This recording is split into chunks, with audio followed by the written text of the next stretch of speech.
The empire of Virex had conquered 1,000 species, and every one of them had broken the same way, slowly, predictably, politely. First came the diplomats. Then the generals. Then the surrender treaties written in elegant, apologetic language. So when Earth's reply to the declaration of corrective annexation arrived without medals, banners, or a single recognizable rank insignia, the high strategos laughed hard enough to spill nutrient fluid across the council table. "They send this?" he clicked, mandibles flexing with amusement. The human woman on the hologram didn't flinch. She looked old by human standards, gray hair pulled tight, eyes like cold iron, but she stood with the relaxed posture of someone who'd survived long enough to stop fearing death. "You asked for a response," she said. "This is it. No admirals?" the strategos mocked. "No hereditary commanders? No honored war philosophers?" The woman smiled faintly. Not warmly. Not kindly. "No," she replied. "Those people complicate things." Several counselors laughed. One mimicked a human chuckle poorly. Another tapped notes, already drafting the speech announcing Earth's inevitable subjugation. The strategos leaned forward. "Then who commands your forces, human?" The woman's smile faded. "People you'd never let near a council chamber," she said. "People who don't ask permission. People who don't write memoirs." A pause. "People who know how to end things." The transmission cut. Across Virex space, human ships vanished from sensors. Not cloaked. Not hiding. Gone. At first, the Empire assumed retreat. Humans were young, fractured, politically noisy. The annexation fleets would arrive, burn a few cities, and the species would fracture like all the others. That assumption lasted exactly 12 hours. The first report came from Car 7, a fortress moon guarding a major hyperspace artery. It was armed well beyond necessity. Planetary cannons, layered shields, veteran legionnaires who had crushed rebellions for centuries. Car 7 missed its check-in window. Then its backup signal failed. Then a civilian cargo hauler emerged from hyperspace trailing debris and blood. The bridge recordings were confusing. No fleet engagement. No warning shots. No boarding alarms. Just sudden darkness. Internal cameras showed corridors going black one section at a time. Legionnaires firing wildly into shadows that moved wrong, too fast, too deliberately. Audio logs caught whispers in an alien tongue, punctuated by soft human laughter. Quiet laughter. The surviving crew screamed about humans who walked through vacuum without suits, about voices in their calms mimicking dead officers, about attackers who cut life support first, not to kill, but to listen. The Empire analysts dismissed it as shock-induced hallucination. Until Car 7 exploded. Not all at once. Not gloriously. Charges detonated in sequence, cracking the moon apart like an anatomy lesson. The explosion was surgical. Intentional. Final. No human ships were detected leaving the system. The Empire convened an emergency session. "This is sabotage," the strategos insisted. "Terrorism. Not war." Another outpost fell before the meeting ended. Then another. Human attacks didn't target fleets. They targeted confidence. Supply depots vanished. Command relays went silent. Empire algorithms began feeding contradictory data, rerouting ships into dead systems or directly into ambush zones that shouldn't have existed. Humanity wasn't fighting the Empire's strength. They were dissecting its habits. The first Empire fleet sent to respond never made it to battle. Its fuel had been altered at a molecular level, stable until full burn, then catastrophically volatile. Half the fleet tore itself apart in hyperspace. The rest limped back, officers screaming about human infiltrators who had been on board for weeks, living inside walls, memorizing patrol routes, learning names. Names mattered to humans. That was when the Empire made its second great mistake. They sent a general. General Krelthek, hero of the Southern Spiral, marched into the reclaimed station above Sarthos with full ceremonial guard. He expected to project dominance. He expected fear. What he got was 3 humans waiting in the open. No honor guard. No formal stance. One leaned against a crate, chewing something noisily. Another checked a weapon that looked older than the station itself. The third stared at Krelthek like he was a problem that needed solving. "You are the human commanders?" Krelthek demanded. The chewing human nodded. "Unfortunately," Krelthek sneered. "You insult this empire by sending criminals instead of people who'd argue with you," the human woman interrupted. "Yes. That's the point." Krelthek bristled. "You will kneel." The youngest human smiled faintly. "We don't kneel. We end conversations." The lights went out. When they came back on, the guards were dead, throats opened with brutal efficiency. Krelthek lay bleeding, his ceremonial armor cracked like a joke. The humans were gone. Pinned to his chest was a data spike. Inside it were coordinates. Timetables. Names of worlds that hadn't even noticed the war yet. Krelthek died understanding something terrible. These weren't soldiers. They were solutions. And Earth had more of them. By the time the Empire realized what was happening, it was already too late. Entire sectors were falling apart without a single fleet engagement. Human war doctrine didn't rely on brute force or honor, it relied on patterns. Logistics, psychology, and the predictable arrogance of the Virex Empire. Supply convoys vanished. Depots exploded with delayed charges. Officers who once prided themselves on invulnerability found themselves hunted in their own barracks by humans who had memorized ventilation schematics and routine inspections weeks in advance. Every misstep the Empire had ever allowed itself became a blueprint for annihilation. The Empire attempted conventional retaliation. Fleets surged towards sectors reported lost, aiming to reclaim control. They found nothing but silence. Empty planets. Burnt-out infrastructure. Corpses arranged in strange tableaus. And in the center of it all, a single human campfire, burning calmly in defiance of every tactical principle. The first broadcast they intercepted was almost polite, almost mundane. A man's voice, low and bored, repeating over and over. "Dear Empire. We noticed you value honor. We don't. Stop coming." Entire battle groups froze. Then they burned. Humans didn't strike en masse, they struck surgically. They didn't occupy worlds, they neutralized them. Civilizations that resisted were rendered strategically meaningless. Factories, data centers, even political factions were destroyed or exposed, creating chaos without a single human casualty. The Empire tried propaganda, but humans hijacked the broadcasts, showing footage of terrified officers begging for mercy, with subtitles. Dark humor, humans called it. Psychological warfare, the Empire called it heresy. In the midst of the chaos, the Empire made the mistake of sending yet another general. General Krelthek's death had already demonstrated Earth's approach. Humans didn't fight wars, they ended them. But hubris persisted, and this time they sent a fleet to the mining world of Sarthos, expecting a fair engagement. What they found was worse than slaughter. 3 humans greeted the fleet on an abandoned station, casually leaning against crates as if waiting for a bus. Their armor was mismatched, their boots scuffed, and their expressions bored. "You must be the boss," said the man chewing on something unidentifiable. "You look like you died dramatically."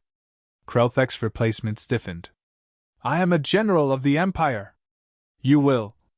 "Stop," interrupted the woman, her voice calm but lethal. "We're here to offer terms." The young man smiled faintly. "No. We're offering a chance to stop losing worse." The general laughed, a sound that quickly turned into choking disbelief. 30 seconds later, the lights went out. When they flickered back on, the general's guards lay dead, armor cracked open like brittle bone. The humans were gone, leaving only a single data spike pinned to the general's chest. It contained information no one should have known, coordinates of worlds that hadn't even realized they were under attack yet.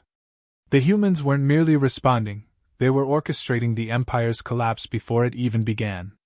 Across the galaxy, whispers began among the Empire citizens. "Humans! Not conquerors. Not invaders. Hunters. And the humans didn't stop. They moved unpredictably, striking where the Empire's arrogance had created blind spots. Political rivals were exposed, causing civil unrest. Fleets fell into traps created by nothing more than altered fuel compositions, sabotaged navigation systems, and a detailed knowledge of Empire routines.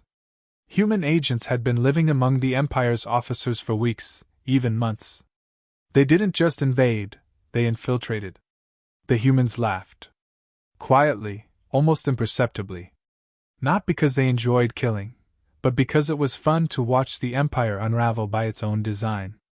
The Empire began to realize the terrifying truth: they had not declared war on a military.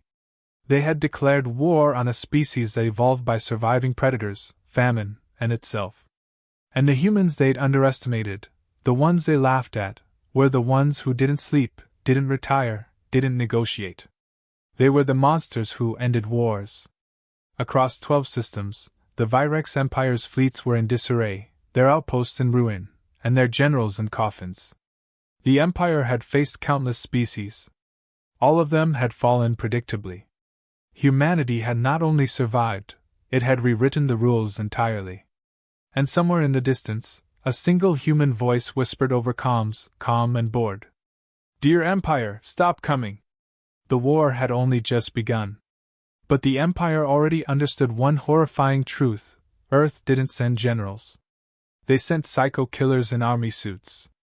And the galaxy had never seen anything like them. The Empire's panic spread faster than any human fleet could move. Entire command chains collapsed under the weight of unpredictable strikes.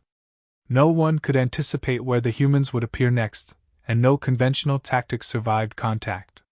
Supply lines were hollowed out before reinforcements arrived.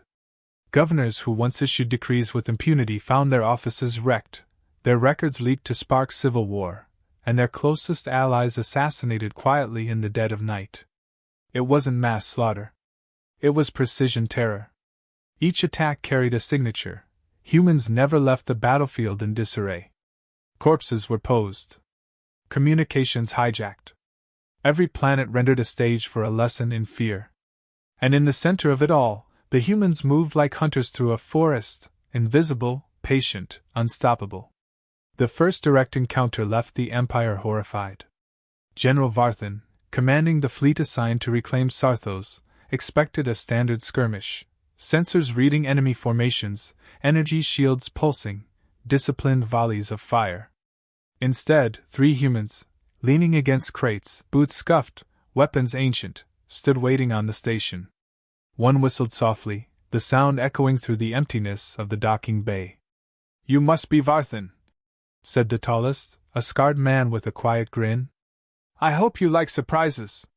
The general's tentacles flexed, armor plates rattling as he barked orders. "Open fire! Capture them alive!" A faint click echoed through the bay. The lights died. When they returned, Varthan's elite guards were dead, their weapons shattered. The humans were gone. On Varthan's chest rested a single data spike. Coordinates of fleet positions.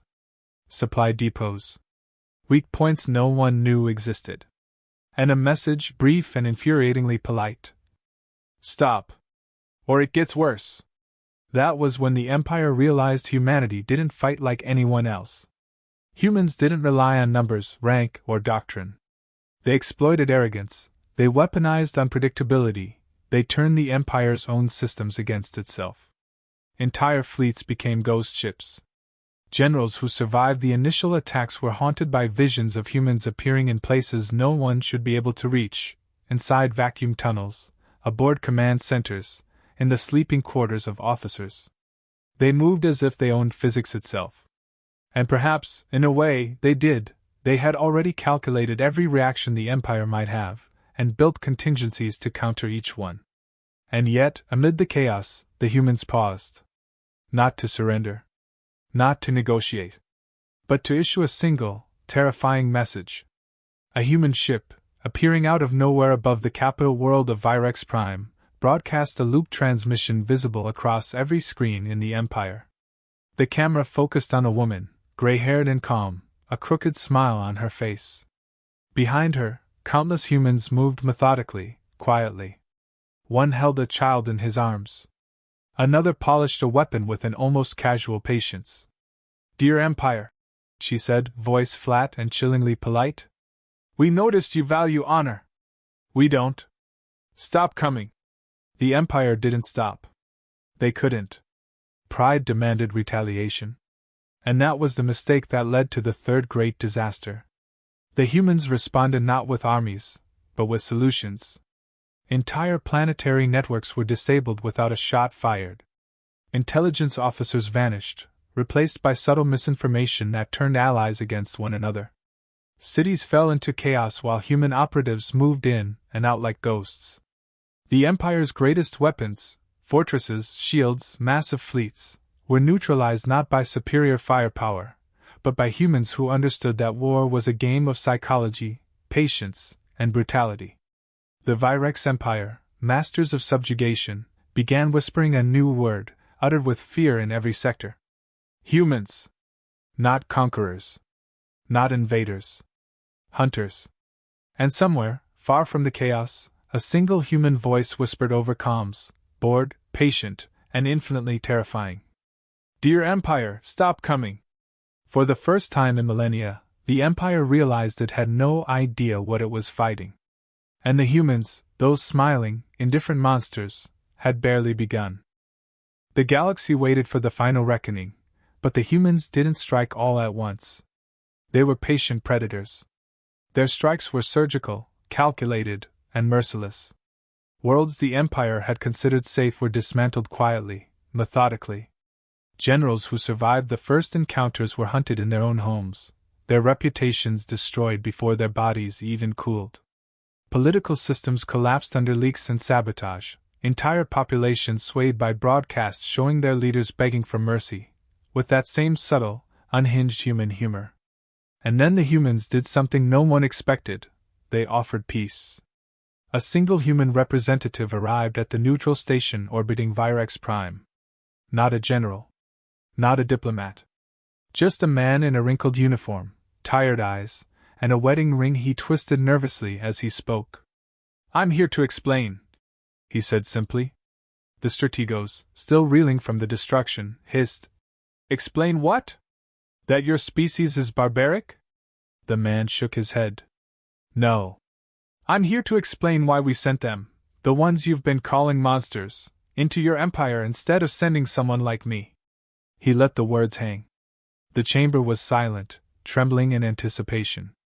"Generals fight wars," he continued. "Monsters end them." He produced a list. Names, casualties, and statistics that chilled the Strategos and his counselors. Human losses. Civilian losses. Millions of their own dead, slaughtered by the Empire's aggression. Hospitals destroyed. Children killed. Entire cities wiped out. "You declared war on a species that survived predators, famine, and each other. Those people out there?" He gestured vaguely toward the stars. "They volunteered because peace doesn't live in them anymore. They aren't soldiers. They're the consequence of your choices." The Strategos faltered. Silence filled the chamber. The Empire understood, finally, what the humans had done, not out of cruelty, but out of necessity. The human representative leaned closer, voice quiet but cold. "Here's the deal. We call them back. You live. Or we don't. And there won't be enough of your empire left to surrender if we're wrong." The treaty was signed. The Empire had no choice. Human killers were recalled, some annoyed, some disappointed. One reportedly asked, "Can we keep the moon?" Earth said no. History recorded a diplomatic victory. Truth knew the darkness behind it. Humanity didn't win because it was stronger. Humanity won because when pushed far enough, it stopped pretending to be civilized. Across the galaxy, empires etched a new rule into memory. If Earth sends generals, maybe you survive. If Earth sends the ones who smile at the wrong moments, the ones who laugh quietly as the stars burn, it's already over. And somewhere in the void, the humans who had returned to Earth shared a look, cracked a smirk, and muttered the only truth anyone needed to know. "We told them. We warned them. But some species, they just don't listen. The galaxy shuddered. Humanity had arrived.